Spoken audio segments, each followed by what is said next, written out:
নমস্কার। আজ 25শে বৈশাখ, তাই আমি বিশ্বকবি রবীন্দ্রনাথ ঠাকুরের ছবিটা এঁকেছি।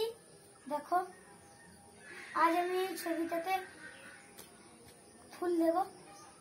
দাও, একটু ফুলও খালি।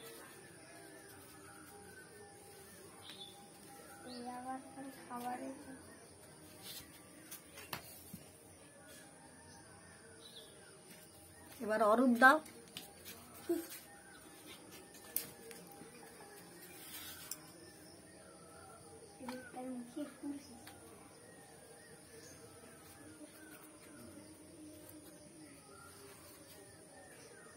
বন্ধুরা দেখো, বিশ্বকবি রবীন্দ্রনাথ ঠাকুর 1861 সালে জন্মগ্রহণ করেছিলেন।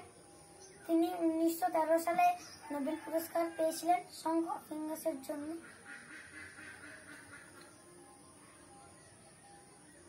তাই আজ আমি রবীন্দ্রনাথ ঠাকুরকে শ্রদ্ধা জ্ঞাপন করে একটি কবিতা করছি। নমস্কার। কবি রূপক চট্টরাজের লেখা রবীন্দ্রনাথ। দিনের পরে দিন চলে যায়, মাসের পরে মাস, কত কিছুই বদলে গেছে আমাদের চারপাশ।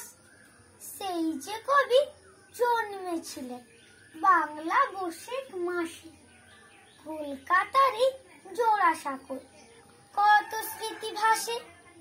দেখতে দেখতে 150 বছর পেরিয়ে গেল, আর পাই না দেখা দইওয়ালা অমল এবং সুধার। বাংলা ভাষার ঝলমলে দিন আনেন বিশ্ব মাঝে, বিশ্বকবি কবিগুরুর সুরধ্বনি বাজে।